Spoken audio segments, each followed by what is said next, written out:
isso é chocante, porque me parece que passou a haver, dentro da mais alta corte brasileira, uma espécie de departamento de eugenia ideológica. Eu tenho assim chamado isso.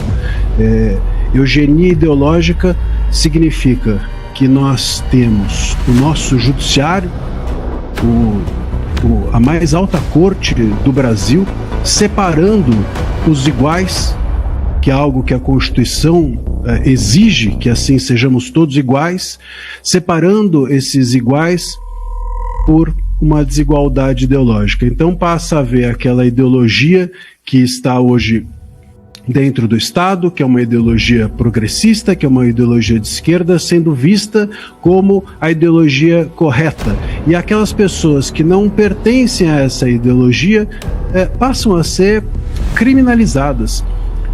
Pela matéria, a gente percebe, eu acho que esse é o choque, que logo no início, no momento primeiro em que essas pessoas, esses réus do dia 8 estavam sendo investigados, no momento em que eles vão para uma audiência de custódia, no momento em que é o primeiro passo, vamos dizer assim, para que se possa dizer se ali há algo lícito ou ilícito, nesse primeiro passo eles já são separados por ideologia, né? Já passam a ser separados como se fossem criminosos ou não, a partir do pensamento, a partir da sua preferência política, a partir da sua concepção ideológica.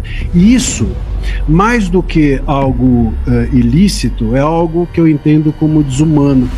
Porque se você não permite que as pessoas tenham um pensamento diferente daquelas que ocupam cargos de poder no Estado, bom, então nós não estamos aqui mais diante apenas de injustiça ou de violações aos direitos humanos. Talvez nós estejamos aqui diante de uma exigência de que as pessoas não sejam humanas. Se elas não podem pensar, se elas não podem ter a sua visão de mundo, então o que resta? O que é um ser humano se não algo que parte de uma premissa de que é o pensamento? Se você não pode pensar ou ter uma consciência ideológica ou política sobre determinada, sobre o que te cerca, o que resta a nós de diferente dos animais? Me parece que isso é totalmente desumano, mais do que injusto.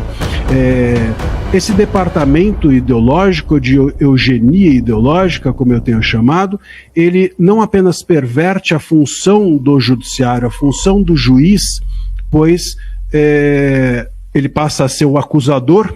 Então há uma cooptação aqui das funções do Ministério Público no momento em que as pessoas chegam a um juiz e esse juiz acusa, esse juiz vai buscar provas, esse juiz vai formar provas, então há uma cooptação, isso já é uma inconstitucionalidade bastante grave, há uma cooptação das funções do Ministério Público, mas também esse Ministério Público que se instala dentro de um gabinete da mais alta corte do país, esse Ministério Público ele passa a agir não como um acusador legítimo, mas como um acusador, repito, do pensamento, da ideologia. Então você passa a ser criminoso ou não, de acordo com o que você pensa, de acordo com o que você fala. Acho muito grave, por exemplo, ter encontrado, inclusive em uma das mensagens, a menção expressa ao que parece haver ciência do próprio ministro Moraes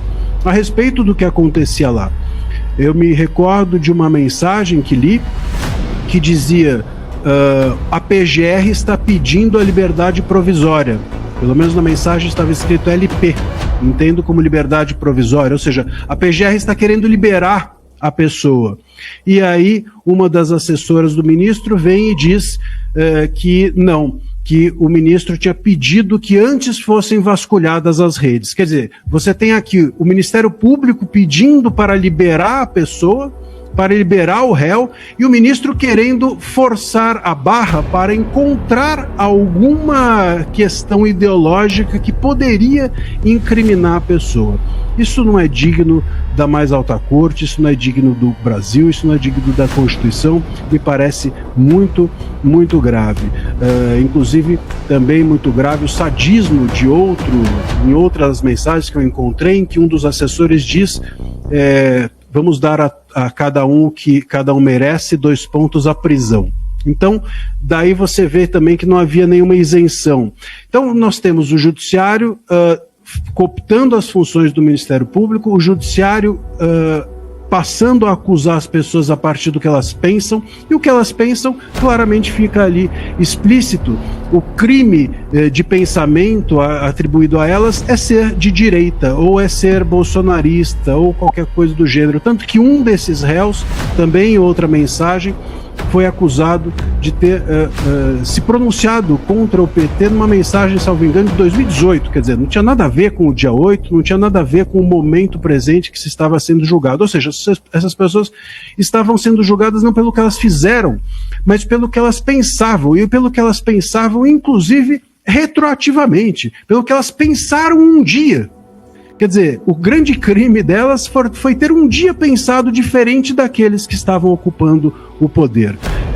Isso é grave, isso a gente enxerga, por isso que eu falo em eugenia, isso a gente já enxergou em estados totalitários, como por exemplo na Alemanha do século passado, em momentos terríveis, na Itália fascista, por exemplo, do século passado, em momentos terríveis. Alguém dirá, mas os critérios ali de separação das pessoas era diferente, era um critério racial, era um critério religioso, seja o que for, não importa, mas o princípio corrompedor é o mesmo.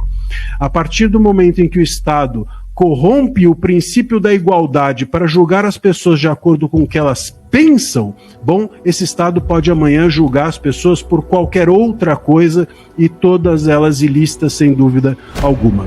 Queria terminar essa minha fala também dizendo que nós estamos, esses processos todos, a partir do momento em que isso ocorreu, eu entendo que sejam juridicamente todos nulos. Se esse foi o ponto de partida para os réus do dia 8 serem julgados, os processos todos, de todos os réus, no meu entendimento, são nulos. São absolutamente nulos, mesmo aqueles que não foram captados, vamos dizer assim, por essas mensagens ou por essa investigação ou por essa matéria. Porque a gente tem, inclusive, no direito penal, a teoria da árvore, não é? Que a árvore é envenenada, os frutos da árvore passam a ser envenenados quando a árvore se envenena. E aqui a gente tem o princípio, o tronco que é o norte de como eles foram julgados envenenados.